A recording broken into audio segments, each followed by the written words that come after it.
కానీ ఆయుర్వేద ఔషధాలన్నీ కూడా ఆ మూలిక మొత్తాన్ని వాడడం, దానికి అది ఆయుర్వేదం ద్వారా ఇచ్చే ఔషధాలు హ్మ్. అవి సైడ్ ఎఫెక్ట్స్ చేయవా? సైడ్ ఎఫెక్ట్స్ ఇవ్వవా?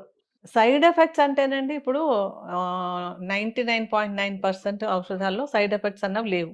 ఎందుకు లేవు అంటే, ఆయుర్వేద ఔషధాన్ని తయారు చేసేటప్పుడు ఆ మూలిక మొత్తాన్ని వాడతాం.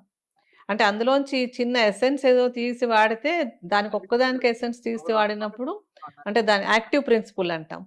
అదొకటే తీసి మందు తయారైతే గనక సైడ్ ఎఫెక్ట్స్ వచ్చే అవకాశం ఉంటుందని ఇటీవల పరిశోధన వాళ్ళు చెప్తున్నారు. కానీ ఆయుర్వేద ఔషధాలన్నీ కూడా ఆ మూలిక మొత్తాన్ని వాడడం, దానికి అది ఒక మూలికతో తయారవ్వవు ఏ ఔషధాలు కూడా. చాలా కాంబినేషన్స్ ఉంటాయి. ఈ కాంబినేషన్స్ కలవడం వల్ల ఒక దానిలో ఏదైనా వేరే ఇతర ఇబ్బందొచ్చే అవకాశం ఉంటే, ఆ రెండో దాంతో కాంపెన్సేట్ అయిపోవడం. ఈ విధంగా ఆ మందుల తయారీ విధానంలో భావన, మర్దన అవన్నీ కూడా ఉంటుంటాయన్నమాట. వాట్ల వల్ల ఏమవుతుందంటే, ఈ గుణాలన్నీ పెరుగుతాయి.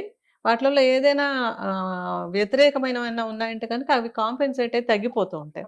సో, అందువల్ల అలాంటి సైడ్ ఎఫెక్ట్స్ అన్న ప్రశ్న లేదు.